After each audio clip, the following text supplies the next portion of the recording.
Hej og velkommen til den her video, hvor vi i dag skal kigge på, hvordan man laver en debatterende artikel.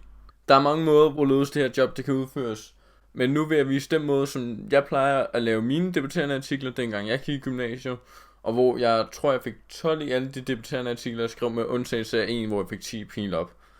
Så lad os begynde at se på det. Og før vi overhovedet går i gang med at skrive den debatterende artikel, så skal vi kigge på, hvad man gør, før man begynder på selve opgaven. Det første trick er, at man skal læse opgavebeskrivelsen igennem 2 gange. Og du skal læse den igennem 2 gange af 2 hovedårsager. Den første er, at man skal have fuldstændig styr på, hvad det er, man skal debattere. Det skal man blive fuldstændig klar på, inden man sidder og læser opgaven. Fordi hvis man er klar på det, inden man sidder og læser opgaven, så er det meget nemmere, når man så finder et argument i opgaven, lige at pointere det ud og markere det, end hvis man ikke helt har fattet, hvad det er, man skal debattere, inden man læser teksterne. Og det næste er, at så får man også øje på, hvad det er, man skal inddrage versus kan inddrage. Der er ret mange gange, hvor man får, at for eksempel 4a, den skal man inddrage, mens at 4b og 4c kan inddrages, men det er mindst, eller man behøver ikke inddrage mere end en af dem.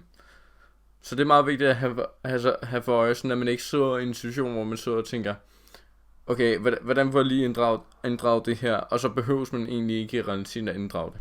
Nu er vi styr på, hvad vi skal gøre, inden vi begynder på selve opgaven. Nu er vi så nået videre til, at vi skal læse teksterne. Når du læser teksterne, så handler det om at finde forskellige synspunkter, men ydermere så handler det også om at finde styrker og svagheder i argumentationen. Og det er det, man skal fokusere på her, i hvert fald første gang, når man læser teksten igennem. Det er også en god idé, at man i sin PDF-program lige bruger en highlighter til at markere, hvor det er, man har de forskellige styrker og svagheder i argumentationen, og hvor man har de forskellige synspunkter. I denne sammenhæng kan jeg også varmt anbefale, at man lige så med en A4-side ved siden af, hvor man også lige kan skrive nogle relevante noter.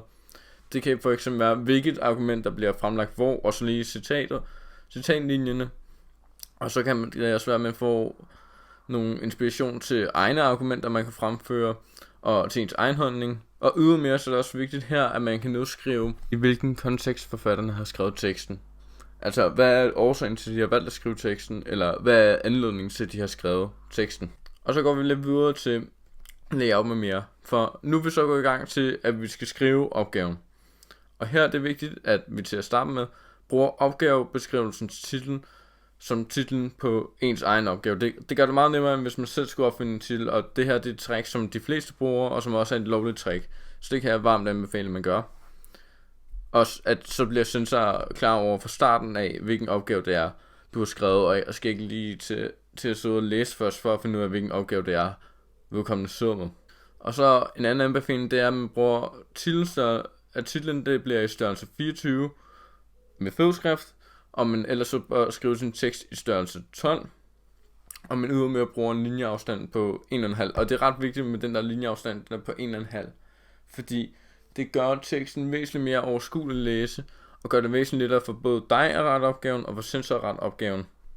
Og til sidst, og ikke mindst i forhold til layout med mere, så kan jeg også varmt anbefale, at man lige indsætter et screenshot af opgavebeskrivelsen øverst i sin opgave, mens man skriver opgaven.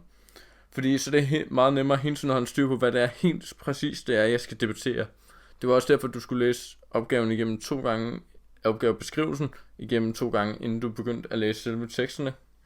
Og på samme vis her er det en ret god idé lige at læse opgavebeskrivelsen en gang igennem løbende undervejs, og til sidst inden man afleverer opgaven, så man er helt sikker på, at man har fået besvaret det, man skulle besvare. Og nu når vi så videre til selve indledningen på opgaven. For mange så kan det godt være nemmest at skrive indledningen til allersidst, når man har skrevet hele opgaven.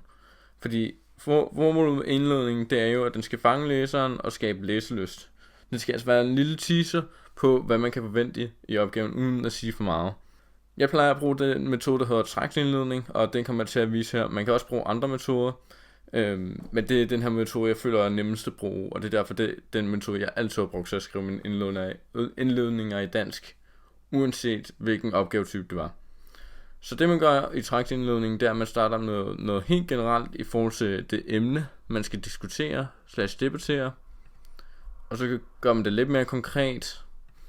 Og så kommer man hen mod debatten, hvor man stiller et retorisk spørgsmål, for eksempel, der leder op til den debat, som man har tænkt sig at fokusere på i sin debatterende artikel.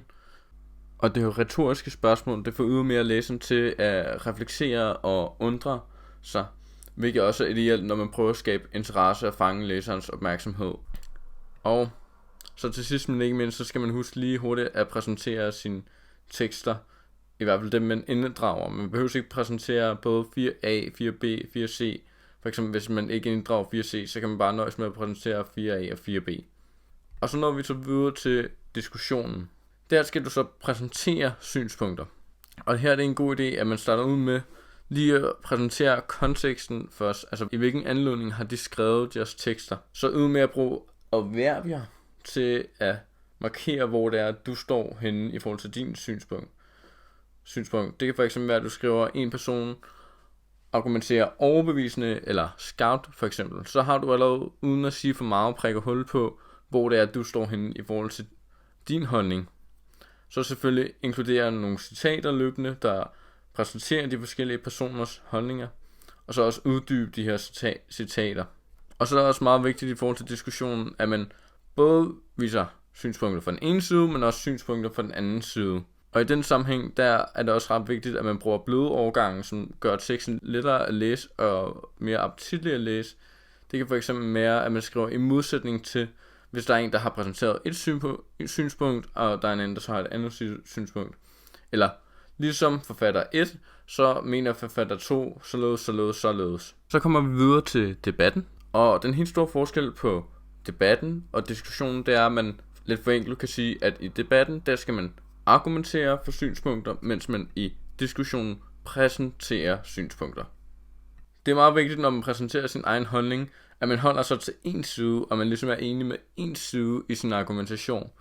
Fordi der er ret mange, så begynder de både at argumentere for den ene side og for den anden side, på en måde, hvor det formulerer som om, at de er enige med begge sider. Og så finder læreren eller sensor aldrig helt ud af, hvor du står hen, og det kan godt trække ret meget ned i forhold til den karakter, man får. Og det vil jo være ærgerligt. Og så er der også en side, en sav. Og det vil sige, at når man har valgt den side, man står på, så er det også en god idé at prøve på en ordentlig og formel måde at save den anden side ned.